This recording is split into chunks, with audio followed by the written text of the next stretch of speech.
اس کی قبر جو ہے وہ 70 سال کی، یعنی وہ جو 70 سال کا فاصلہ جو ہے، کتنا چلتا ہے آدمی 70 سال میں، اس فاصلے سے اس کی قبر گشادہ ہوگی، اور اس کا چہرہ قیامت کے دن نورانی۔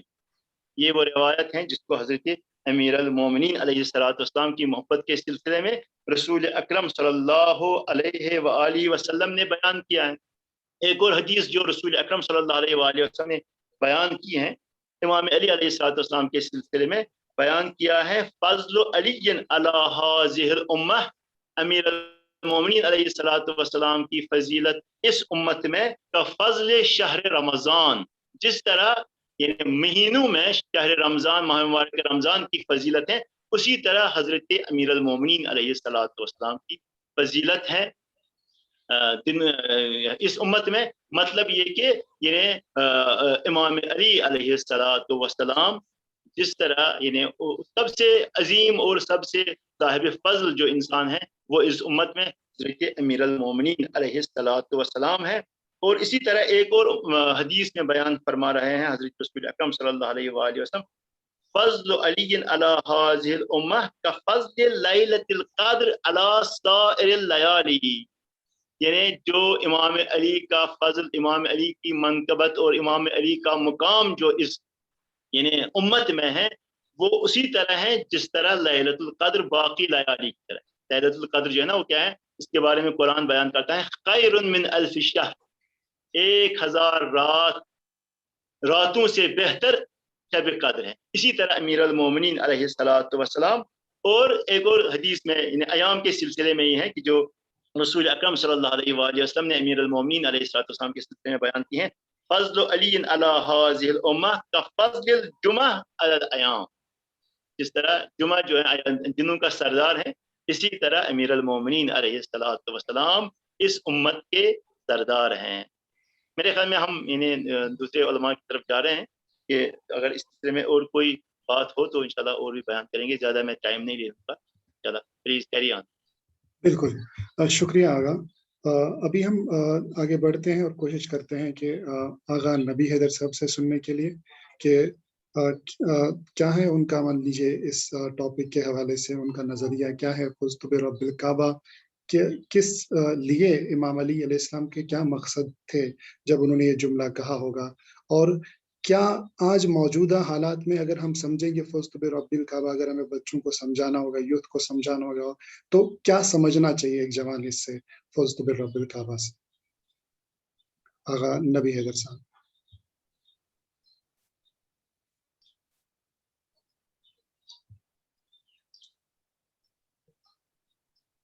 آغا نبی حیدر صاحب شاید آپ کی مائک میوٹ پہ ہیں۔ السلام علیکم ورحمۃ اللہ وبرکاتہ۔ وعلیکم السلام۔ جی میری آواز پہنچ رہی ہے؟ بالکل بالکل آغا۔ کیمرہ بھی میرا آن ہے نا، شیئر ہو رہا ہے؟ جی جی بسم اللہ کیجیے۔ اعوذ باللہ من الشیطان الرجیم، بسم اللہ الرحمن الرحیم۔ الحمد للہ الذی لا یبلغ مدحته القائل ولا یحصی نعماءه العادون ولا يؤدي حقه المجتهدون الذي لا يدركه بعد الهمم ولا يناله غوص الفتن الذي ليس لصفته حد محدود ولا نعت موجود ولا وقت معدود ولا أجل ممدود فطر الخلائق بقدرته ونشر الرياح برحمته ووتد بالصخور ميدان أرضه، ثم الصلاة والسلام والتحية والإكرام على الرسول المسدد والمصطفى الأمجد الذي سمي بالسماء بأحمد أبي القاسم محمد، اللهم صل على محمد وآله، ولعنة الله على أعدائهم أجمعين من يومنا هذا إلى يوم الدين. أما بعد، قد قال الإمام علي عليه السلام عند شهادته بسم الله وبالله وعلى ملة رسول الله فزت ورب الكعبة. سامعین کرام و ناظرین و ناظرات، السلام علیکم ورحمۃ اللہ وبرکاتہ۔ سب سے پہلے میں آپ سب کی خدمت میں تعزیت پیش کرتے ہوئے چند معروضات آپ سامنے میں پیش کرنا چاہتا ہوں. جیسا کہ ہمارے آقا نے یہ بات ہم سے کہی کہ یہ موضوع ہے فزت ورب الکعبہ یا فزت برب الکعبہ. عربی گرامر میں یہ دو لفظ واو اور حرف با سے جو ہے قسم کھائی جاتی ہے. قرآن میں ایسی قسمیں بہت سی جگہوں پر وارد ہوئی ہیں. اس طرح کی لفظ حرف واو سے جو ہے قرآن میں بہت سی قسمیں اور حرف با سے ذرا کم ہی ہیں، مگر حرف واو سے زیادہ جو ہے قرآن میں قسمیں وارد ہوئی ہیں. امام نے فرمایا اب جس حرف سے امام نے کہا ہو، اکثر جو علماء بے رب الکعبہ لفظ با حرف با استعمال کرتے ہیں وہاں پر. بہرحال قسم یہاں پر امام نے کھائی ہے کہ بسم اللہ و باللہ و علی مرۃ رسول اللہ فزت ورب الکعبہ. شہید مطہری نے اس کے دو جواب دیے ہیں. اگر دیکھا جائے تو انہوں نے اس کے باقاعدہ کیا ہے دو جواب انہوں نے پیش کیے ہیں شہید مطہری نے. انشاءاللہ میں وقت آئے انشاءاللہ اس کو میں بتاؤں گا. فزت ورب الکعبہ، دیکھیے مولا علی نے پوری زندگی کا نچوڑ پیش کر دیا اس جملے کے اندر کہ میں کامیاب ہو گیا. پوری حیات کا 63 سالہ زندگی امام نے گزاری. میں نے یہ کل پرسوں کی تقریر میں شاید میں نے یہ کہا تھا، کل یا پرسوں کی تقریر میں کہا تھا میں نے کہ امام نے مختلف اور بڑی سے بڑی عظیم کامیابی امام نے حاصل کی، مگر خود امام نے اپنی زبان سے یہ لفظ نہیں استعمال کیا کہ مجھے کامیابی حاصل ہو گئی، میں بہت خوش ہوں، فخر و مباحات کیا ہو اور باقاعدہ لوگوں پر یہ ظاہر کیا ہو جس طرح ہم لوگ ظاہر کرتے ہیں. امام نے یہ ظاہر نہیں کیا. امام نے بس جب پیغمبر اسلام سے یہ سنا کہ اے علی تمہیں رمضان المبارک کے مہینے میں شہید کیا جائے گا، فلاں شخص تمہیں شہید کرے گا، تو اور پیغمبر نے یہ بھی کہا کہ اے علی تم صبر کرنا، تو امام نے فرمایا کہ یا رسول اللہ اے ابن عم، یہ صبر کا مقام نہیں، یہ شکر کا مقام ہے. مجھے بڑی خوشی ہو رہی ہے کہ مجھے ایک بشارت ملی، یہ بشرا، یہ بشارت میرے لیے خوشخبری ہے، میرے لیے مزدہ ہے کہ جو میں اس چیز کو میں پا رہا ہوں، جس کے چکر میں تھا، جس کے لیے میں نے 63 سالہ زندگی گزاری. اور یہ کوئی نئی بات میرے لیے نہیں ہے. جناب شہید مطہری کہتے ہیں کہ مولا علی نے یہ جملہ کہا کہ یہ میرے لیے کوئی نئی بات نہیں ہے، کیونکہ میں اس کی طاق میں تھا کہ مجھے شہادت نصیب ہو. یعنی مولا علی ایسا نہیں کہ یہ کوئی نئی بات تھی مولا علی کے لیے، یہ زمانے سے یعنی بچپن سے ہی یعنی یہ خواہش تھی مولا علی کی کہ انہیں شہادت نصیب ہو. یہ ایک پیغام ہے، ایک میسج ہے ہم لوگوں کے لیے، ہم جیسے جوانوں کے لیے، ہم علماء، ہم عوام کے لیے، تمام کے لیے جو ہے ایک میسج ہے کہ دیکھیے کامیابی کا معیار جو ہے کبھی جو ہے دنیاوی رعنائیوں کو دیکھ کر کامیاب مت ہونے کی کوشش کرنا کہ میں کامیاب ہو گیا. دنیا میں تم کچھ پا گئے تو سوچے کہ میں کامیاب ہو گیا، بڑے سے بڑے بنگلے ہم نے بنا لیے میں کامیاب ہو گیا، اور میں نے دولت کما لی میں کامیاب ہو گیا، اپنے بچوں کی اچھی جگہ شادیاں کر دی میں کامیاب ہو گیا. یہ کامیابی کی علامتیں نہیں ہیں. اگرچہ آپ دیکھیں قرآن میں بہت سی جگہوں پر جو ہے تقریباً 8 جگہیں ایسی ہیں جہاں پر کیا ہے کامیابی کے بارے میں کہا گیا ہے باقاعدہ.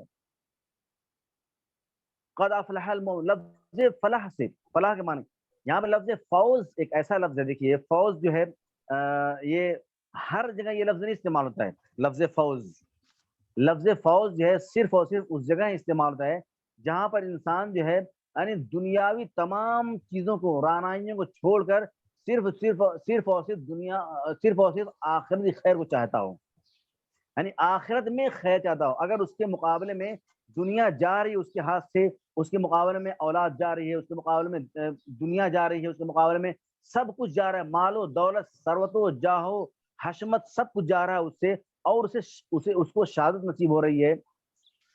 مولا علی کہتے ہیں کہ میری مثال اس پیاسے کی ہے کہ اندھیری رات میں پیاسا اور جو اسے کیا نام ہے چشمہ مل جائے.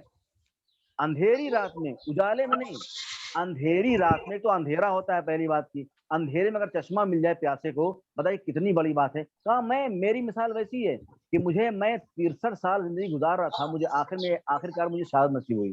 تو ہم جوانوں کے لیے یہی پیغام ہے سب سے بڑا، کہ ہم جو ہے اپنی کامیابی، جو دنیاوی کامیابی ہمارے پاس ہے، حتیٰ نماز پڑھ کے کامیاب نہ سمجھا اپنے آپ کو. ہم نے بہت بڑا تیر مار دیا، ہم نے پوری زندگی نماز پڑھی، ہم نے پورے روزے رکھے. نہیں عزیزو، یہ کامیابیاں ہیں، جزئی کامیابیاں ہیں. لیکن اگر دیکھا جائے تمام کامیاب جو سمٹ کر آ گئیں، چاہے وہ نماز کی کامیابی ہو، چاہے وہ روزے کی کامیابی ہو، چاہے وہ حج کی کامیابی ہو، چاہے وہ والدین کی خدمت کی کامیابی ہو، جس طرح کی بھی کامیابی دنیا کے اندر جو ہے ہم نے کام کرتے ہیں، تمام کامیابیاں سمٹ کر شہادت کے اندر آ گئیں. اسی لیے مولا علی نے کوئی اور لفظ نہیں استعمال کیا. یعنی ایسے وقت میں یعنی امام نے جو لفظ استعمال کیا فزت ورب الکعبہ، جو قسم کھائے امام نے شہادت کے وقت، اور کسی وقت نہیں کہا امام نے کہ میں جو ہے کامیاب ہو گیا. اتنی جنگیں لڑیں، سب کچھ حاصل کیا امام نے، مگر امام نے کبھی یہ لفظ نہیں استعمال کیا. تو دیکھیے قرآن میں 8 جگہ پر کامیابی کی علامتیں. کامیاب کون لوگ ہیں؟ وہ افراد جس کے اعمال قیمتی و بھاری ہوں گے. فمن ثقلت موازینہ فاولئک هم المفلحون. جن کے اعمال بھاری ہوں گے. یہ دنیاوی دیکھیے، یہ جزئیات ہیں جو جزئی اعتبار سے کامیابی کو بتایا جا رہا ہے. بخیلی سے دوری اختیار کرنے والے، ومن یوق شح نفسہ فاولئک هم المفلحون. جو لوگ بخیلی سے دور ہوتے ہیں، اپنے آپ کنجوسی دور رکھتے ہیں، گویا وہ بھی کامیاب ہیں. اللہ کا گروہ حزب اللہ، الا ان حزب اللہ هم المفلحون. اللہ کا گروہ کامیاب ہے، جو لوگ اللہ کی راہ میں جنگ کرتے ہیں. اور بہت زیادہ ذکر کرنے والے، وَاذْكُرُوا اللَّهَ كَثِيرًا لَعَلَّكُمْ تُفْلِحُونَ. زیادہ ذکر کرنے والے افراد کیا ہے، وہ کامیاب ہوتے ہیں. تقوی اختیار کرنے والے، نمبر 6 تقوی اختیار کرنے والے، فَاتَّقُوا اللَّهَ يَا أُولِي الْأَلْبَابِ لَعَلَّكُمْ تُفْلِحُونَ. اے صاحبان عقل و خرد، تم جو ہے تقوی اللہ کا اختیار کرو، اس سے ڈرو، اور جو ہے تاکہ تم جو ہے کامیاب ہو جاؤ. 7 جہاد کرنے والے، وَجَاهِدُوا فِي سَبِيلِهِ لَعَلَّكُمْ تُفْلِحُونَ. آخر توبہ کرنے والے، وَتُوبُوا إِلَى اللَّهِ جَمِيعًا أَيُّهَا الْمُؤْمِنُونَ لَعَلَّكُمْ تُفْلِحُونَ. اے ایمان لانے والو، تم جو ہے اللہ کی طرف جو ہے مکمل توبہ کرو، توبۃ نصوحا. دیکھا آپ نے. تو مولا علی نے جب ان کو یہ معلوم ہو گیا کہ مجھے شہادت نصیب ہوگی، اور جب ان کے سر پہ ضربت لگ گئی، تو طبیب آئے. میں جملہ بتا رہا ہوں آپ کو. طبیب آئے، اور جو ہے طبیبوں میں سے جو سب سے بڑا طبیب تھا ماہر ابن اثیر، غالباً یہی نام تھا، اثیر ابن عمرو جو سب سے بڑا طبیب تھا، اس نے کہا کہ جو ہے ابھی جو ایک گوسفند ذبح کیا جائے، اور اس کا پھیپڑا ابھی جو گرم ہو بالکل ابھی لایا جائے. جب اس کے سامنے پھیپڑا لایا گیا گوسفند کا، اس میں سے اس نے ایک رگ نکالی. رگ نکالنے کے بعد امام کی فرقت پہ، جہاں پہ امام کو ضربت لگی تھی، اس زخم پر اس نے رکھ دیا. کچھ دیر بعد اس نے اس نس کو نکالا، اس رگ کو نکالا. جب اس میں سے وہ رگ جو ہے بالکل سوج اور بالکل سوکھ گئی تھی، تو اس نے امام سے کہا، اثیر ابن عمرو نے کہا، مولا اب آپ اپنے بچوں کو بلائیے اور جو ہے وصیت کرنا شروع کر دیجئے. اس لیے کہ زہر اتنا شدید ہے، اتنا خطرناک زہر ہے. کیونکہ ابن ملجم نے بھی کہا باقاعدہ، اس نے خود کہا ہے کہ میں نے زہر اتنا خطرناک دیا ہے کہ اگر یہ زہر ساری دنیا کو یا سارے کوفے والوں کو اگر یہ زہر دے دیا جائے، تقسیم کر دے اس کے اندر، تو کوئی بھی کوفے ہوئے یا پوری دنیا میں کوئی بچنے والا نہیں. مشکل تھا بچنا. یعنی اتنا سخت زہر دیا گیا تھا عزیزو. تو غور کیا آپ نے. تو ہمیں اس لفظ سے یہ ہمیں ملتا ہے، فزت ورب الکعبہ، رب کعبہ قسم میں کامیاب ہو گیا. مولا نے کعبے کی یعنی کعبے کی عظمت کو بیان کیا. کعبہ دیکھیے قبلہ ہے، یعنی تمام مسلمانوں قبلہ ہے، ایک محور، ایک مرکز ہے. امام بتانا چاہ رہے ہیں کہ ہمیں ایک محور کو، ایک مرکز کو، ایک سینٹر کو پکڑ کے رکھنا چاہیے. ہم کو کسی ایک محور کو. ہمیں تعجب اور افسوس ہے، ہمارا ہندوستان ایک ایسا ملک ہے جہاں پر کوئی محور، کوئی مرکز، کوئی جو ہے بڑا آئیڈیا ہمارے پاس موجود نہیں ہے. ایران دیکھیے ہمارے پاس، ہم جو ہے بہرحال ایران تو پوری دنیا کے لیے آئیڈیل ہے، اور وہاں پہ مختلف مجتہدین الحمدللہ، اللہ سب کو سلامت رکھے انشاءاللہ، سب ہمارے لیے آئیڈیل ہیں. مگر ہندوستان کے اندر کوئی رہبریت نہیں ہمارے پاس، کوئی ایک مرکز. امام بتا رہے ہیں کہ فزت ورب الکعبہ، رب کعبہ کی قسم میں کامیاب ہو گیا. یعنی کعبے کو مرکز بنا رہے امام قسم کا، اور جو ہے اس کو ایک ذریعہ بنا رہے امام جو ہے، یعنی اللہ تک پہنچنے کا. یعنی کوئی ایک ذریعہ، کوئی ایک محور، کوئی ایک مرکز، کوئی ایک سینٹر، کوئی ایک جگہ ہونی چاہیے جہاں پر جو ہے ہم ہم جو ہے جس کو ہم اپنے دامن سے اس کو ہم جو ہے اپنے ہاتھ میں تھامے رکھیں اس کو. مگر شکریہ. افسوس ہے ہمارا ہندوستان کے اندر جو ہے یہ چیزیں کیا ہے, افسوس ہے, میں افسوس سے یہ بات کہنا چاہوں گا کہ کاش جو ہے ہمارے ہندوستان میں کوئی ایسی لیڈرشپ ہوتی جس کو ہم لوگ سبھی لوگ کیا پکڑ چلتے, مگر افسوس ہے کہ ہم اس چیز میں ابھی ہم لوگ اس چیز کو تلاش نہیں کر سکے. انشاءاللہ ابھی اور بھی میرے درمیان اور افراد موجود ہیں, انشاءاللہ اگر سوالات ہوں انشاءاللہ اس ذیل میں ہم جو ہے اس کے جواب دیں. بالکل السلام بالکل علیکم ورحمۃ اللہ وبرکاتہ. آگے بڑھتے ہیں ہم. ہمارا سوال رہے گا مولانا بلال صاحب سے, کیونکہ مولانا بلال صاحب نے کچھ دن پہلے بھی روشنی ڈالی تھی. مان لیجیے نہج البلاغہ کے حوالے سے ہم چاہتے ہیں کہ ابھی مان لیجیے مختصراً فزت برب الآبا کے حوالے سے بھی, اور وہ وصیتیں جن پہ آج کا جوان فخر کرنا چاہیے کہ وہ کلام موجود ہے نہج البلاغہ میں. جب بھی اس کو مان لیجیے پتہ سمجھنا چاہیے کہ زندگی کیسے گزارنی ہو, کہ کیا ایسی چیزیں ہیں, کون سی ایسی چیزیں ہیں جن کی طرف مان لیجیے اشارہ کیا ہے یا واضح طریقے سے امام علیہ السلام نے, چاہے اپنے فرزند کے لیے ہو, چاہے اپنے دوستوں کے لیے, عزیزوں کے لیے. بسم اللہ. السلام علیکم ورحمۃ اللہ وبرکاتہ. بسم اللہ الرحمن الرحیم. اعظم اللہ اجورنا واجورکم. بہرحال اس عظیم مصیبت پر میں تمام حاضرین کی خدمت میں اور اپنے عزیزان قاریان کی خدمت میں اور اساتذہ کی خدمت میں عرض تسلیت پیش کرتا ہوں. اور جس بات کی طرف ابھی ہمارے اساتذہ کرام مولانا حکیم سجاد صاحب نے بھی روشنی ڈالی اور اس طرح ہمارے برادر جناب مولانا نبیل صاحب نے بھی, میں صرف اس بات کی کوشش کرنا چاہتا ہوں کہ فزت برب الکعبہ تو آپ نے سنا, کیوں امیر المومنین علی بن ابی طالب علیہ السلام نے فرمایا کہ میں کامیاب ہوا. یہاں پر ہم تھوڑی سی چلتے ہیں خطبہ شعبانی کی طرف. یعنی جب بھی ہم بار بار اپنے بچوں سے کہہ رہے کہ آپ اس پروگرام میں شرکت کریں, آپ کو ہم انعام دیں گے, آپ کو ہم سرٹیفکیٹ دیں گے, تو اس تشویق کے ساتھ کتنے ہمارے بچے تشویق کے ساتھ, اصل ہمارا مقصد جو ہے وہ ہے کہ قرآن فہمی اور ہمارے بچوں میں قرآن سیکھنے کا ڈھنگ صحیح سے پیدا ہو جائے. لیکن یہ تشویق جو ہم بچوں کو دیتے ہیں, اس حساب سے بچے بھی بہت محنت اور لگن کے ساتھ اس پروگرام میں شرکت کرتے ہیں. تو آئیے خطبہ شعبانی کی طرف ایک دفعہ پھر میں آپ کی خدمت میں عرض کرنا چاہتا ہوں. فرماتے ہیں جب امیر رسول اللہ صلی اللہ علیہ وسلم یہ خطبہ فرماتے تھے تو ایک دفعہ دیکھا کہ رسول اللہ صلی اللہ علیہ وسلم کی چشمان مبارک سے آنسو گرنے لگے. اب روئی نازنین پر جیسے ہی اشکوں کی دھار شروع ہوئی تو فرمایا فقال یا علی ابکا لما یستحل منک فی هذا الشہر کعنی بکا وانت تصلی لربک. علی میں دیکھ رہا ہوں اس مہینے میں, اسی 19 رمضان میں آپ کے سر مبارک پر ایسا شقافت ہو جائے گا, یعنی آپ کو اس مہینے میں جو ہے شہید کیا جائے. کون شہید کرے گا؟ فرماتا ہے اشق الاولین. دیکھیں شمر کے لیے کہا شقی, جو بھی کربلا میں جس نے بھی جو ظلم کیا اس کو شقی کہا, لیکن یہاں پر ابن ملجم کے لیے رسول اللہ صلی اللہ علیہ وسلم نے فرمایا اشق الاولین, یعنی شقی ترین شخص. تو دیکھیے یہاں پر جیسے ہی وہ ضرب کہا, ایسا شقی ہوگا جس نے ناقہ سمود آخرا ناقۃ سمودہ فضربک ضربۃ علی قرنک فغضب منها لحیتک. اے علی تمہارا رخسار جو ہے خون سے گر جائے, یعنی آپ کا خون جو ہے وہ آپ کے رخساروں تک گرے گا. یعنی ایسی ضرب سے, جس طرح بھی ہمارے برادر عزیز نے فرمایا کہ ایسا ضرب تھا کہ اس طبیب نے بھی یہی بیان کیا کہ یعنی اگر یہ زہر پورے کوفہ کو بھی دیا جائے تب بھی کوئی ان میں سے بچنے والا نہیں تھا, اتنی ضرب تھی. تو یہاں پر اب میں عرض کرنا چاہتا ہوں فزت برب الکعبہ کا مقصد کیا تھا. تو امیر المومنین علیہ السلام نے عرض کی, قال امیر المومنین علیہ السلام فقلت یا رسول اللہ وذالک فی سلامت من دینی.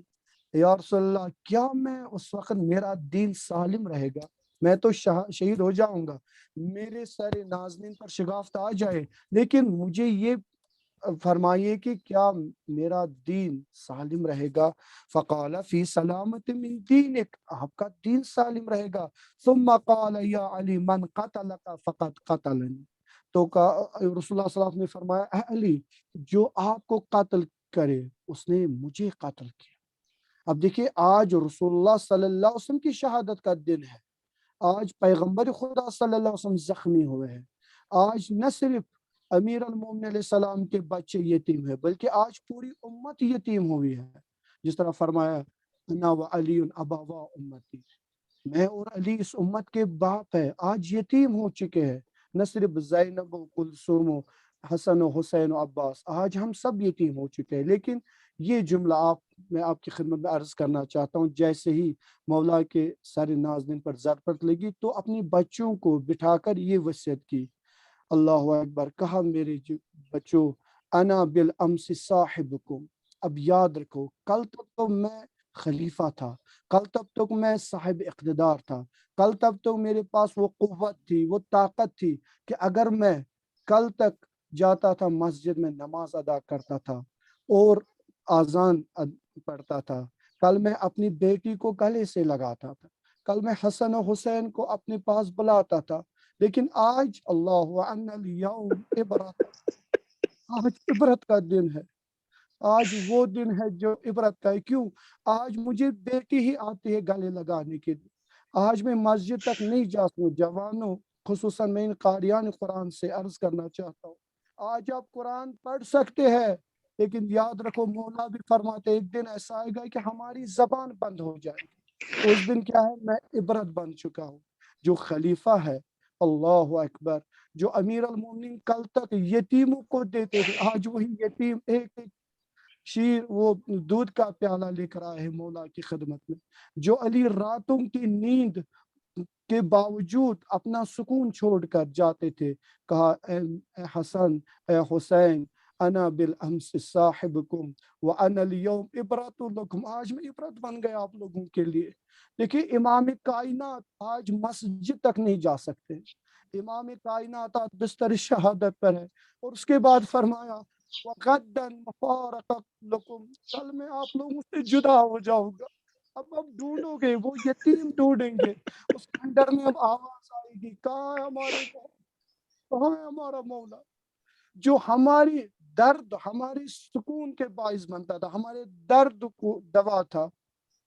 لہٰذا اس دنیا میں ہمیں یہ عبرت حاصل کرنی، جب امام وقت ہمارے لیے عبرت بن جائے تو ہمیں اپنی زندگی میں کتنا خیال رکھنا ہے کہ ہم اس طرح زندگی گزارے۔ نہ صرف فزت برب الکعبہ تو علی نے کہا، لیکن علی کی بیٹی نے بھی ایک جگہ کہا، جب دیکھا امام حسین علیہ السلام کے سارے ناظرین کو جدا کیا تو وہاں پر پہنچ کر زینب کبریٰ نے آواز سے بلند بلند کر کے نہیں پکارا، پھر یہ جملہ عرض کیا ما رأیت الا جمیلا، پروردگارا اس سے بڑی خوشی کیا ہو سکتی ہے کہ حسین آپ کی خدمت میں قربان ہو چکا ہے، یہ اسی کی بیٹی ہے جس نے مسجد میں محراب میں سادادی فزت ورب الکعبہ، آج اسی کی بیٹی تو خدا کے سامنے اور اپنی ذات سے کہہ رہی ہے کیوں مجھے تانے مار رہے ہو، کیوں زخم زبان دے رہے ہو، میں نے خدا کا جلوہ کربلا میں دیکھا۔ انشاءاللہ یہ تین چیزیں ہمیں یاد رکھنی چاہیے۔ فزت برب الکعبہ کا مقصد یہی ہے کہ آج ہم میں طاقت ہے، توانائی ہے، اس کو قرآن اور اہل بیت کے لیے ہم کوشش کرے، تلاش کرے خدا کے راہ میں اس کو صرف کرنے کی، اور کل ہم بھی عبرت بن جائیں گے، اور آخر میں ہم بھی اپنے رفیقوں سے، اپنے دوستوں سے جدا ہوں گے، لیکن ایسی جدائی ہو جس طرح امیر المومنین علیہ السلام نہج البلاغہ میں فرماتے ہیں خالط الناس مخالطۃ ان متم بکوہا علیکم، اس طرح لوگوں میں رہو، جب اس دنیا سے جاؤ گے تو وہ رونے چاہیے آپ پر، جس طرح آج یتیم رو رہے ہیں، آج پوری کائنات رو رہی ہے، کیوں؟ ایسا مہربان انسان ہم سے جدا ہو چکا ہے، اور اگر آپ ان کے درمیان رہو گے وَإِنْ عِشْتُمْ حَنُّوا إِلَيْكُمْ، خدا ہم سب کو توفیق دے امیر المومنین علیہ السلام کے راہ قدم پر چلنے کی۔ والسلام علیکم ورحمۃ اللہ۔ آگے بڑھتے ہیں. ہمارا ایک سوال ہے جو حکیم سجاد صاحب کی طرف ہم دینا چاہتے ہیں. سجاد صاحب، سوال یہ ہے کہ جیسے ہم سوچتے ہیں کہ اکثر ہم نے سنا ہے بزرگوں سے، عالموں سے، آپ سے، کہ امام علی علیہ السلام کی تنہائی کے بارے میں، وہ تنہائی جو امام امیر المومنین نے کبھی کسی کو بیان نہیں کی، نہ شاید دنیا سمجھی ہے. ایک طرف فزت بالرب الکعبہ امام علی علیہ السلام کا جملہ، ایک طرف وہ تنہائی جس میں امام علی علیہ السلام کہتے ہیں کہ میں اگر سلام کرتا ہوں میرے سلام کا جواب نہیں دیتے ہیں.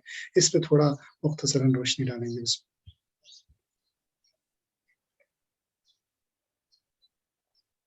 جناب، تنہائی بہرحال ہمیں انہیں کے دو پہلو ہو سکتے ہیں. ایک تو وہ مظلومیت کا پہلو کی طرف آپ نے اشارہ کیا کہ رسول اکرم صلی اللہ علیہ وآلہ وسلم کے بعد سب سے زیادہ مظلوم جو تھے وہ حضرت امیر المومنین علیہ السلام. کہتے ہیں نا کہ اول مظلوم آدم، عام طور پہ امام علیہ السلام کے بارے میں. دوسرا یہ ہے کہ اب جس طرح ہم نے یہ کہا ہے نا کہ جو میں نے پہلے حدیث بیان کی کہ جس طرح قرآن میں بیان کیا گیا ہے کہ سورہ مبارک قل هو اللہ کی مثال حضرت علی علیہ السلام. ایک معاشرہ جس نے اپنے امام کو اچھے سے نہیں پہچانا. تنہائی کا مطلب یہ ہے معرفت جو امام کی ضرورت ہے وہ اس زمانے کے لوگوں میں نہیں. اسی لیے ہم کہتے ہیں کہ حضرت امام علی علیہ السلام بھی اشارہ کرتے ہیں کہ میرے سینے میں بہت زیادہ علم ہے، لیکن کوئی نہیں ہے کہ جس سے میں اس علم کو بیان کروں.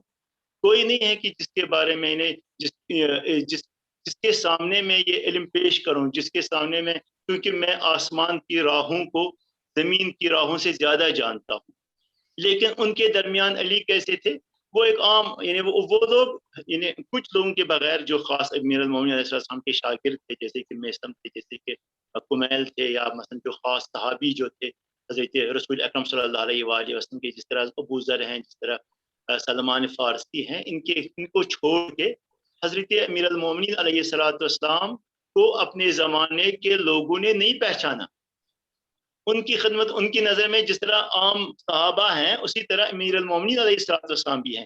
اور حضرت علی علیہ السلام اس سلسلے میں ایک چیز بیان کرتے ہیں کہ مجھے اپنے زمانے کے لوگوں نے اتنا مثلا میرے مقام کو اتنا نیچے گرا دیا حتیٰ یقولون علی و معاویہ، کہ وہ ایک طرف مجھے رکھتے ہیں، دوسری طرف میرے مقابلے میں معاویہ کو کھڑا کرتے ہیں. چونکہ لوگوں کے ذہن میں کیا ہے، فقط وہی خلافت اور سرداری اور پیسہ اور وہ جس کو کہیں گے آپ کے مثلا حکومت کرنا، عام سی حکومت کرنا. اور لوگ سوچ رہے تھے کہ علی بھی حکومت چاہتے ہیں اور معاویہ بھی حکومت کرنا چاہتے ہیں، میرے شام بھی حکومت کرنا چاہتے ہیں. جبکہ ایسا نہیں ہے. امیر المومنین علیہ السلام وہ امام ہیں جس کو ہم کہتے ہیں کہ وہ جانشین ہے حضرت رسول اکرم صلی اللہ علیہ وآلہ وسلم. اس کو ان کو علم ہے آسمان کے راہوں کا، وہ جانتے ہیں. اسی لیے ہم بہت ساری قضاوتیں، میں نے ایک بہت عجیب سی قضاوتیں حضرت علی علیہ السلام کی، بہت ساری قضاوتیں ہمارے کہ جب بھی لوگوں کو ضرورت پڑتی تھی، جب بھی خلفاء کو ضرورت پڑتی تھی، باقی وہ مسند پہ تھے اپنے، لیکن وہ علی کو بلاتے تھے، علی اس مسئلے کو حل کرو. ہاں، ضرورت پڑنے کے وقت امام سے بولتے تھے، امام کو مثلا پوچھتے تھے امام سے، لیکن امام کو نہیں پہچانا. اور اس تنہائی کا ہم کہتے ہیں کہ یہ وہ تنہائی کہ کہا جاتا ہے کہ علی علیہ السلام چاہ میں، علی علیہ السلام کنویں میں اپنے وہ سر ڈالتے تھے اور چاہ سے بات کرتے تھے. کنویں میں کنویں کے ساتھ درد دل کرتے تھے، کیونکہ کوئی نہیں تھا جو امام کی اس حقیقت کو سمجھے، امام کے اس امام سے وہ معرفت جو ہے امام کی، اس کو حاصل کرے. ایک بس دو چیزیں ہو گئی خلاصہ میں کہوں گا. ایک تو امام کی مظلومیت، کہ امام علیہ السلام نے 25 سال تک سکوت اختیار کیا، 25 سال تک چپ رہے امام، اس کے لیے اسلام کو بچانے کی. پہلی بات یہ ہے. دوسری بات کیا ہے؟ دوسری بات یہ ہے کہ اس زمانے کے لوگوں نے امام کو نہیں پہچانا. اور آج ہمارے دور میں یہ چیز بہت ضروری ہے کہ ہم دیکھتے ہیں کہ مختلف ہر کوئی مثلا جیسے کہ کوئی بھی آدمی کچھ بھی کہہ سکتا ہے، کہ ہم اس پہ بھروسہ کریں گے؟ خصوصاً آج کے دور میں جس طرح امام خامنئی ہمارے بزرگ اور ہمارے ولی امر بیان کرتے ہیں کہ راستہ ایک ہی ہے، یا حق کا راستہ ہے یا باطل کا راستہ ہے، اور حق کا راستہ جو ہے نا وہ ہمیں سمجھنا چاہیے، حق کے راستے پہ جو ہے نا ہمیں اس کے لیے استقامت کرنی چاہیے، کہ خداوند تبارک و تعالیٰ بیان کرتا ہے جب ہم استقامت کریں گے، ان الذین قالوا ربنا اللہ ثم استقاموا تتنزل علیہم الملائکہ، ان پہ ملائکۃ اللہ نازل ہوتے ہیں، تتنزل علیہم الملائکہ، اور کیا کہتے ہیں کہ اور ان کو بشارت دیتے اللہ، یہ آپ پہ کوئی جو ہے خوف نہیں ہے، آپ کو بشارت ہو، جنت کی بشارت ہو، اور یہ ہر معاملے میں ہے انشاءاللہ رحمت، امید ہے کہ ہم اس پہ جو ہے نا امام علیہ السلام جس طرح مولانا بلال صاحب نے بیان کیا کہ یعنی علی کو ہم تنہا نہ چھوڑیں، جس طرح امام نے وہ بیان کیا، جو امام کی جو امام کے فرمودات جو تھے، امام کی وصیتیں جو 3-4 وصیتیں خصوصاً انہوں نے جو بیان کیا نماز کے بارے میں، قرآن کے بارے میں، اور بیان کیا کہ خلق سب سے بہترین اخلاق انسان کا ہونا چاہیے، خلق انک لعلی خلق عظیم، اصلاح بین مردم، لوگوں کے درمیان اصلاح۔ امام علیہ السلام آخری لحظوں میں بیان کرتے ہیں کہ آپس میں اگر تم دو آدمی کے درمیان صلاح کرو، اصلاح کرو لوگوں کے درمیان، اصلاح کرنے سے جو نا اس کا جو ثواب ہے، اس کا جو اجر ہے وہ روزہ اور نماز سے افضل ہے۔ اصلاح کرنا یعنی معاشرے میں انسان جو ہے نا وہ ایکٹیو رہے، معاشرے میں جو ہے نا معاشرے کی اصلاح کے لیے وہ کوئی اپنے اقدام اور جو ہے نا اپنی کوششیں جاری رکھے، اسی کو جو ہے نا حضرت امیر المومنین علیہ السلام ہم یہ درس دے سکتے ہیں حضرت امیر المومنین علیہ السلام۔ بے شک، اس سبحان میں اللہ۔ علماء کو بھی کوئی کرنا ہو تو آغا اس حوالے سے ایک اور سوال ہے، عبد الرحمن ابن ملجم لعنت، جس کی خدا پہ لعنت ہو، خدا کی لعنت جس پر ہو، عبد الرحمن ابن ملجم، جو شخص جس نے مان لیجیے ضرب دیا امام علیہ السلام کو، جب ہم لعنت بھیجتے ہیں کیا یہ لعنت ہم صرف عبد الرحمن ابن ملجم پہ بھیجتے ہیں یا جو اس کے پیچھے تھے؟ کیونکہ ہم بظاہر سنتے ہیں اور ہم نے کتابوں میں بھی سنا، آپ لوگوں سے سنا ہے، مجلسوں میں سنا ہے کہ کچھ لوگ تھے، کچھ افراد تھے، چاہے وہ کتنے تھے، جن کا ہاتھ تھا پیچھے، ان کو بھی کیا لعنت بھیجی جاتی ہے؟ تو جب ہم اللہم لعن قتلۃ الامیر المومنین پڑھتے ہیں تو کیا یہ جملہ خالی اس ملجم ابن ملجم کے لیے ہے یا دیگر افراد کے لیے بھی ہے جو اس کے پیچھے آتے ہیں؟ نہیں، اس طرح آپ نے بیان فرمایا، ہم کہتے ہیں اللہم لعن قتلۃ، قتلۃ جو ہے وہ جمع ہے، بالکل یہ فقط انہیں قاتل نہیں ہے، قتلۃ جو ہے نا جنہوں نے سازشیں کی، جو اس کے پیچھے تھے، جو اس کے پشت پردہ تھے۔ ابن ملجم تو ایک سمبل ہے نا اس کا، ابن ملجم تو ایک سمبل ہے، اس نے ایک کام انجام دیا ہے، اس نے جو ہے نا تلوار چلائی ہے، لیکن تلوار جنہوں نے بنائی ہے، تلوار میں جنہوں نے جو ہے زہر بھرا ہے تلوار کے، اور ابن ملجم کو جنہوں نے جو ہے نا وہ کیا جو امیدیں دی ہیں وہ سب جو ہے نا اس میں داخل ہے۔ اور یہ جو ہے نا شاید ابن ملجم ہم جب کہتے ہیں تو اس سے مراد جو ہے نا جو بھی اس سازش کے پیچھے لوگ تھے ان سب وہ سب مراد ہیں اس میں، اگر علماء اور بھی بیان کرنا چاہتے ہیں اس سلسلے میں تو ہم کو جو ہے نا بے شک۔ ہمارے پاس سوال ہے، آغا بلال سے پوچھتے ہیں، سوال یہ ہے کہ ماہ سیام کی جو مان لیجیے آبجیکٹیوز کیا ہے، مطلب کہ روزہ دار روزہ رکھ رہا ہے تو مقصد کیا ہے، مطلب چند مقصدوں کے بارے میں اگر انشاءاللہ بیان کریں گے تاکہ جو ہے اس سوال پہ بھی روشنی ڈالیں۔ جی بسم اللہ۔ پہلے میں اپنے استاد کی بات کو تکمیل کرنا چاہتا ہوں، جو آپ نے بھی فرمایا کہ لعنت صرف ایک آدمی کے حق میں نہیں ہے، جس طرح زیارت وارثہ میں ہم پڑھتے ہیں لعن اللہ امتن قتلت کا، ولعن اللہ امتن ظلمت کا، ولعن اللہ امتن سمیت بذالک فرض، یعنی ایک ٹرائی اینگل ہے کہ لعنت ہو ان پر جو راضی اور خاموش رہے، اگر وہ خاموش نہیں رہتے تو جو ظالم وہ برسر اقتدار نہیں آ جاتے، اور جب ظالم برسر اقتدار آتے ہیں تو اس کی وجہ سے قاتلان بھی وجود میں آتے ہیں۔ جب ظالموں کے ہاتھ میں حکومت آ جائے تو قاتل خود بخود پیدا ہو جاتے ہیں۔ تو یہ اس تکمیل کا الحمدللہ استاد نے بہتر فرم، لیکن یہاں پر جو ماہ مبارک رمضان کے حوالے سے آپ نے حکم کیا وہ یہ کہ یہاں پر روزے کا مقصد کیا ہے، وہ ہے لعلکم تتقون، تاکہ شاید تم متقی بن جاؤ۔ دیکھیے ایک ورک شاپ ہے، جس طرح ورک شاپ میں ہم گاڑی لے جاتے ہیں تو اس میں ہم دیکھتے ہیں کہاں کہاں پر کون کون سی چیز اس کی ضرورت ہے، کسی چیز کو کم کرنا پڑتا ہے، کسی چیز کو زیادہ کرنا، جس طرح ایک باغبان ہوتا ہے باغبان کی مثال یہاں پر جب وہ کسی باغ میں جاتا ہے تو وہ درخت کو دیکھتا ہے کتنی اس کو کتنا پانی کی ضرورت ہے، کہاں پر اس کے شاخ زیادہ اوپر آئے ان کو کاٹ دیتا ہے، اور کہاں پر شاخ اور زیادہ دوا کی ضرورت ہے۔ اسی طرح ماہ مبارک رمضان اللہ تبارک و تعالیٰ نے ہمارے لیے ایک مہینے کا ایک ورکشاپ، ایک ٹریننگ سینٹر رکھا ہے، کیوں؟ جہاں پر توجہ رکھیے، جہاں پر آپ حلال چیز سے بھی رکتے ہیں، مثلا کھانا کھانا پینا یہ سب حلال ہے، تو کیا آپ باقی دنوں میں خدا کے لیے حرام نہیں چھوڑ سکیں گے؟ آج تو آپ حلال چھوڑ رہے ہیں، کس کے لیے؟ خدا کے لیے۔ کھانا حرام نہیں ہے، پینا حرام نہیں ہے، لیکن چونکہ حکم الہی ہے ان چیزوں کو ترک کرو صبح کی اذان سے مغرب کی اذان تک۔ تو جب ایک بندہ اس ایک مہینے میں خدا کے لیے یہ تمام کام انجام دیتا ہے، حتیٰ گالی گلوچ یہ سب منع کر دے، جیسا حضرت زہرا صلی اللہ سلام علیہ کی حدیث ہے کہ اس روزے دار کے روزے کا کیا فائدہ ہے جو صرف اپنی شکم کو روزہ سے بچائے لیکن باقی زبان آنکھیں ان سے گناہ کرے۔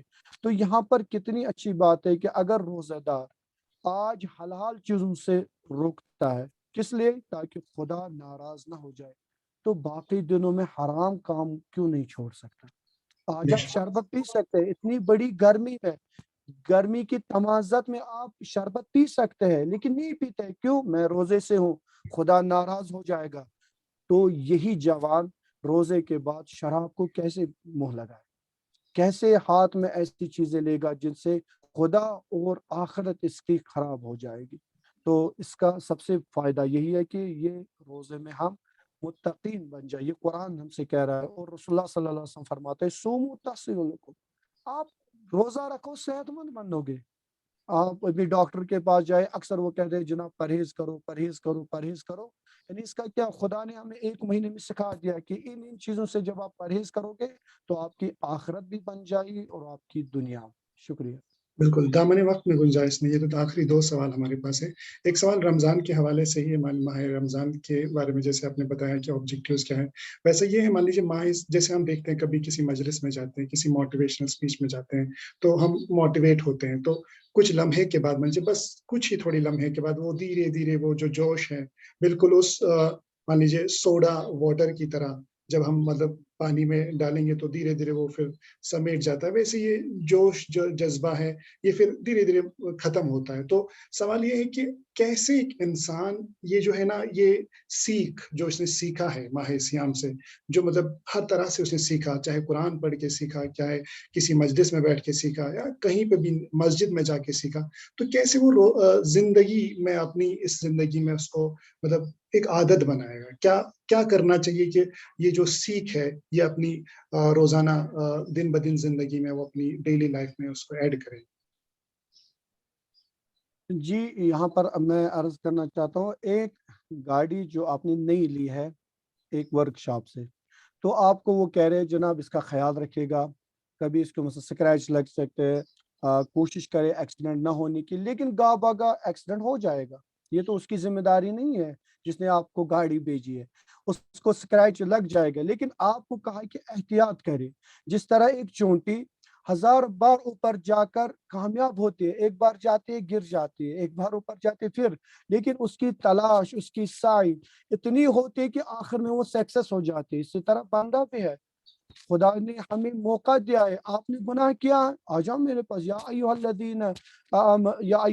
الذین آمنوا اسرفوا علی انفسکم لا تقنطوا من رحمت اللہ، میرے بندے سلپ ہو گئی، اٹھو کوشش کرو پھر آ جاؤ۔ آج ہم نے روزہ رکھا ایک میں، شاید آپ نے صحیح فرمایا جب پیٹرول ختم ہو جاتا ہے گاڑی میں تو گاڑی تو خود بخود رک جائے گی، اس کے لیے کیا ہے؟ ہمیں دعا توسل اور خدا سے کوشش کرنا ہے، اللہ تعالیٰ سے ملنے کی اور اس کے احکامات پر عمل کرنے کی۔ ساتھ ہی ساتھ یہ بھی بندہ نہ سوچے کہ بس ایک دفعہ میری گاڑی کا ایکسیڈنٹ ہو گیا اب میں کبھی گاڑی نہیں چلاؤں گا، نہیں، زندگی کے اتار چڑھاؤ نشیب و فراز میں یہ سب چیزیں ہمیں دیکھنے پڑیں گے، لہٰذا خداوند عالم بھی اسی بندے کا ہاتھ پکڑتا ہے جو بندہ بار بار خدا کی راہ میں آ جاتا ہے۔ اس لیے اکثر آپ دیکھیں آج شب قدر میں ہمیں روایت ہے کہ آپ 100 دفعہ پڑھے استغفر اللہ واتوب الیہ، یہ کس لیے ہے؟ یہ گناہگار کے لیے ہی، حتی ثوابگار کس لیے ضرورت توبہ کرنے کی. تو الحمدللہ اسی طرح جس طرح میں نے مثال عرض کی، اسی گاڑی کی طرح جس کو بہت تاکید کرتے کہ جب بھی آپ گاڑی چلائے خیال رکھیں، لیکن کبھی کبھار ہو جائے تو آپ ڈرائیونگ نہ چھوڑے، اپنے مقصد کی طرف کوشش کریں جانے کی. بالکل شکریہ آغا. ہمارے پاس ایک اور سوال ہے جو کسی دوست نے کیا ہے. میں چاہتا ہوں اگر آپ میری آواز سن رہے ہیں تو بالکل آپ اپنا مائک میوٹ کر کے بسم اللہ سوال کریں، کیونکہ یہ سوال پورا سمجھ نہیں آ رہا ہے جو آپ نے کیا ہے. السلام علیکم ورحمۃ اللہ. وعلیکم السلام. جی میرا سوال یہ ہے کہ جیسے کہ روایت میں آیا ہے کہ مولا علی علیہ السلام فرماتے تھے این عمار، عمار کہاں ہے؟ تو عمار جو ہے صحابی امام علی تھے، ان میں کیا ایسی خاصیت تھی کہ ہزاروں لوگوں کے ہوتے ہوئے مولا علی علیہ السلام ان کے فراق میں گریہ کن آتے؟ بے شک ہم چاہیں گے اس کا جواب پہلے آغا نبی حیدر سے لینا. آغا نبی حیدر صاحب، آپ کی آواز ہم تک نہیں آ رہی. آغا بسم اللہ کریں گے بلال صاحب، کیونکہ شاید نیٹ ورک کی وجہ سے آغا نبی حیدر صاحب نہیں ہے. بسم اللہ الرحمن الرحیم. یہ بہت ہی بہترین سوال انہوں نے کیا ہے، خدا ان کو جزائے خیر دے. کیونکہ یہاں پر جب مولا علی علیہ السلام نے پکارا این عمار، تو اس کا مقصد کیا ہے؟ یعنی عمار امام شناس تھے. عمار کے اندر ایسی خصوصیت تھی، یعنی انہوں نے حقیقتاً معرفت امام حاصل کی تھی.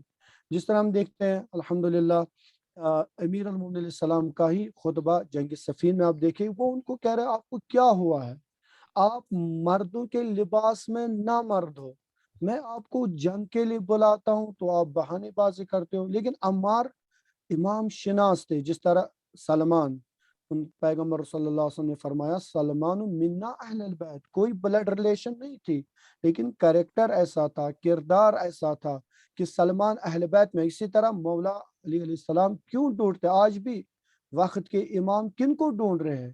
جن کے اندر وہ کریکٹر ہو، جن کے اندر وہ کردار ہو.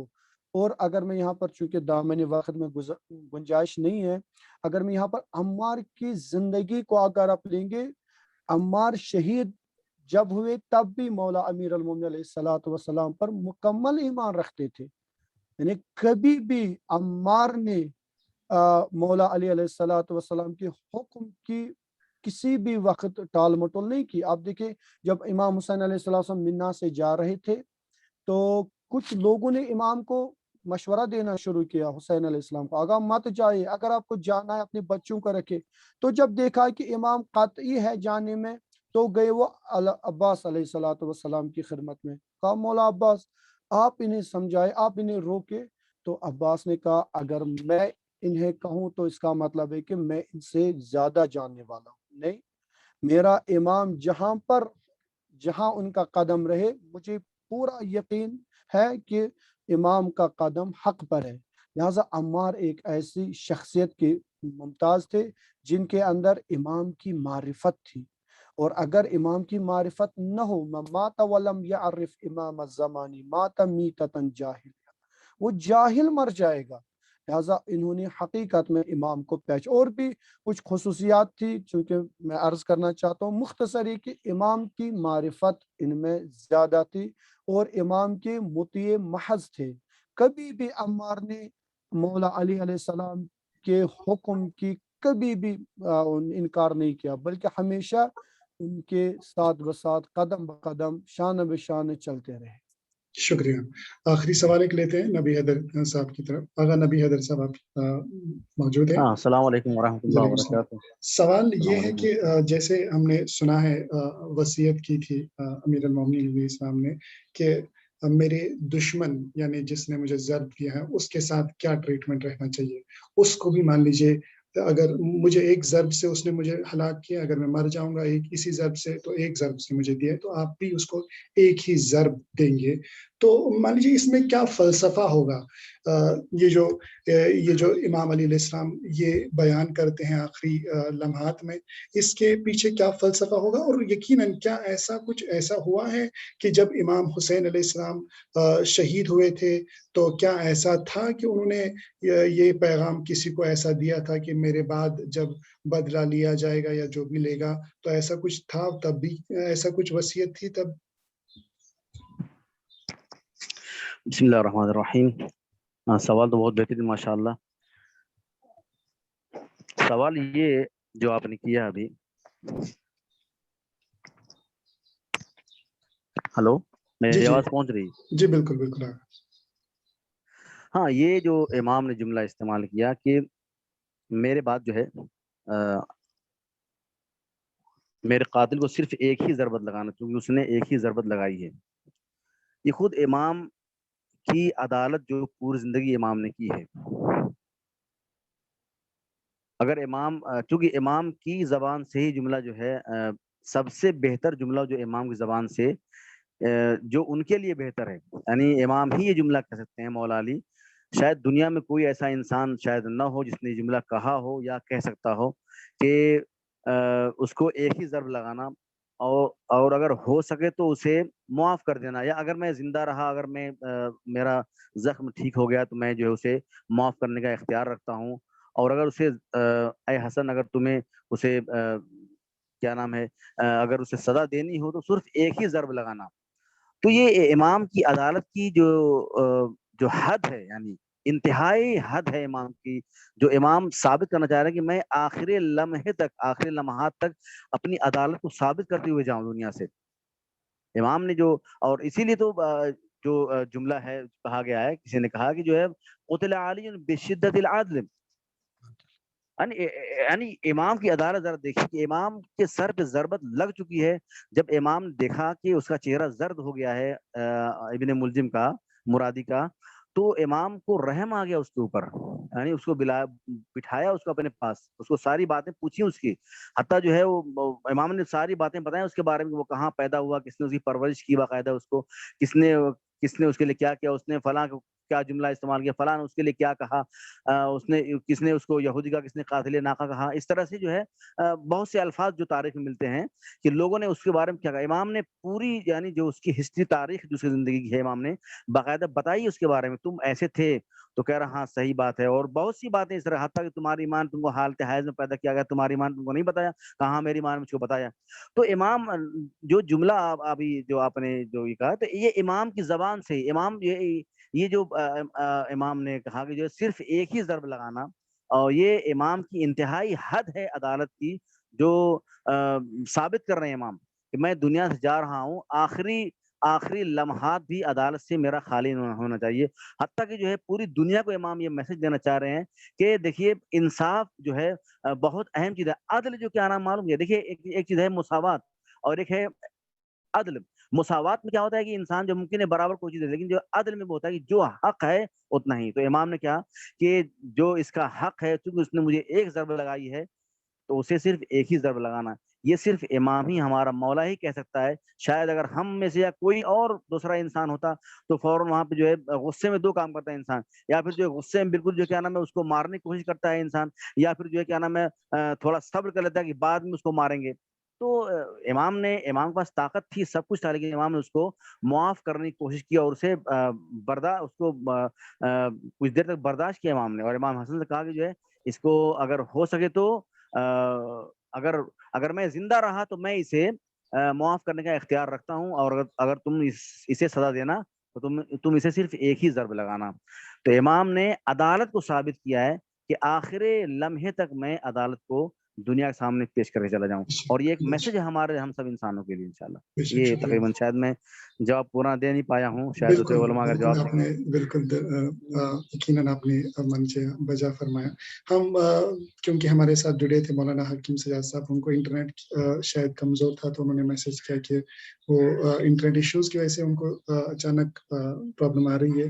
تو ہم تہہ دل سے شکر گزار ہیں مولانا حکیم سجاد صاحب کے، اپنے مان لیجیے ہیکٹک شیڈول کے باوجود موجود ہمارے ساتھ جڑے ہیں، مان لیجیے ایک عظیم عزیز و قدر ہے جنہوں نے اپنی مان لیجیے سرمایہ میں سماج میں بہت ہی کام ابھی تک کیے ہیں. اس کے ساتھ ساتھ کیونکہ ابھی تک مان لیجیے ایک دلی لگاؤ ہوا ہے ہمارا مولانا بلال علی صاحب کے ساتھ، بڑے ہم مان لیجیے ادب اور خلوص کے ساتھ ہم ان کے شکر گزار ہیں. اپنا قیمتی وقت ہمارے ساتھ اپنے دیا. ہمارے مان لیجیے شاگردوں کو نہ صرف ان میں اضافہ ہوا بلکہ یقیناً نمبر میں نہیں صرف بلکہ مان لیجیے علم میں بھی میں سمجھتا ہوں اضافہ ہوا. وہ انداز وہ طریقہ جو آپ نے اپنایا یقیناً یادگار ہے اور ہمارے دلوں میں سمیٹا رہے گا. انشاءاللہ کوشش کریں گے آگے بھی آپ کے ساتھ آپ کو زحمت دیں گے تاکہ زیادہ سے زیادہ آپ کے جو ہے علم سے ہم استفادہ پائیں گے. شکر گزار اسی کے ساتھ ہمارے آغا نبی حیدر صاحب کا جو ہمارے ساتھ ایک ماہ سیام سے ہے اور انہوں نے بہت ہی بہترین طریقے سے تجوید کو ابھی تک پیش کیا ہے. یقیناً دوستوں کل سے بھی جاری و ساری رہے گا یہ سلسلہ اور ہمارے ساتھ رہیں گے استاد. کل سے ہمارے ساتھ رہیں گے لکھنؤ سے مولانا سبت عمران صاحب. یہ لکھنؤ سے ہے اور ہادی ٹی وی پہ بھی اکثر آ چکے ہیں اور ان کی بہت اچھی کارکردگی ہے. بہت ساری کتابوں کے مان لیجیے آتھر ہے، خود رہ چکے ہیں اور بہت اچھے انجمن کے سرپرست بھی ہے. تو آج کیونکہ آج بہت سارا وقت ہم نے لیا آپ سب دوستوں کا، آج مان لیجیے اختتام کرنے کے لیے ہمارے ساتھ برادر ہے سید ہاشم صاحب. وہ ایک نوحہ پڑھیں گے، مختصر ایک نوحہ پڑھیں گے تاکہ ہمارے دل جو ہے ہم منور ہو جائیں گے اور ہم جو ہے پرسہ پیش کریں گے امام زمانہ کی خدمت میں. بسم اللہ سید ہاشم صاحب. جی السلام علیکم. وعلیکم السلام. چونکہ وعلیکم آج السلام. شہادت بادشاہ مولا علی علیہ السلام کی، تو اس مناسبت پر تھوڑا سا نوحہ پیش کروں گا میں.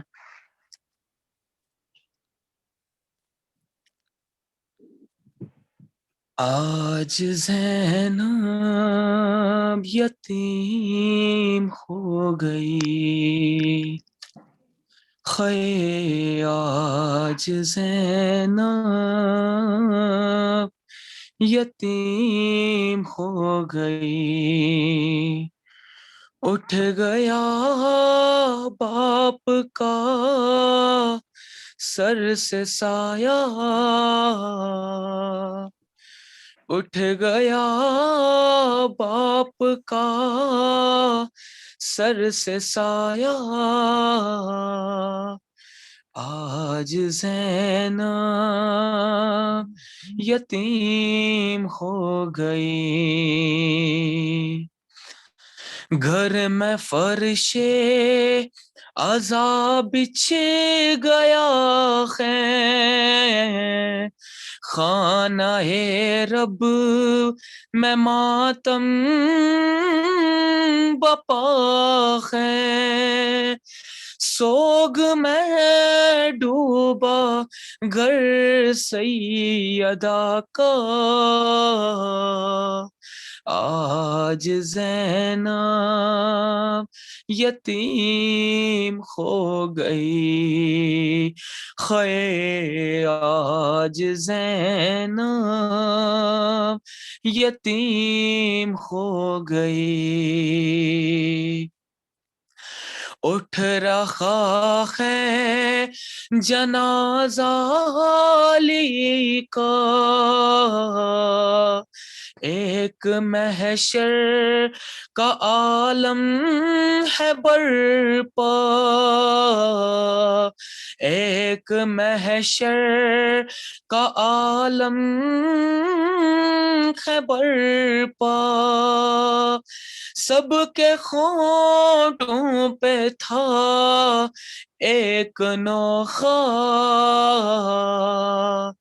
آج زینب یتیم ہو گئی، آج زینب یتیم ہو گئی. غم ہے ماتم ہے شور بکا ہے، آسمان بھی لہو رو رہا ہے، اٹھ گیا سر سے زینب کا سایہ، آج زینب یتیم ہو گئی، خے آج زینب یتیم ہو گئی، قبر میں فاطمہ بیخ مضطر، قبر میں فاطمہ بیخ مضطر، کر رہی ہے یہ فریاد رو کر، وقت کیسا یہ زینب پہ آیا، آج زینب یتیم ہو گئی، خے آج زینب یتیم ہو گئی۔ یا مولا علی صلی شکریہ اللہ علیہ وسلم۔ سید ہاشم صاحب، ہم تمام دوستوں کا شکر گزار ہے جنہوں نے ہمارے فردن جو ہمارے ساتھ جڑے ہیں مان لیجیے ابھی تک، اور کوشش کرتے ہیں انشاءاللہ کل سے بھی ہمارے ساتھ جڑیں گے۔ کل سے جیسے ہم نے اناؤنس کیا تھا کل سے ہمارے ساتھ ہوں گے مولانا سبت عمران صاحب جو لکھنؤ سے ہیں، یہ آغا سبت عمران علی صاحب جو ہمارے ساتھ جڑیں گے، کل سے ہمارے استاد رہیں گے، قرآن کے قاری بھی ہے اور قرآن کے حوالے سے ہمارے ساتھ استاد رہیں گے۔ اس کے بغیر ہمارے ساتھ تجوید کے حوالے سے ہمارے ساتھ نبی حیدر صاحب ہے۔ شکر گزار ہے آپ سب لوگوں کا، آپ سب مومنین کا، آپ ہمیں اس مان لیجیے اتنا مان لیجیے ہمارے دل کے قریب ہے کہ ہم مان لیجیے کوشش کرتے ہیں کہ بہتر سے بہتر طریقے سے آپ تک یہ جو ہے بہتر سے بہتر اسکالرز آپ کے سامنے لائیں گے۔ تمام حضرات کا ہم شکر گزار ہیں، خصوصاً مولانا بلال صاحب کا، مولانا سجاد صاحب کا، مولانا نبی حیدر صاحب کا۔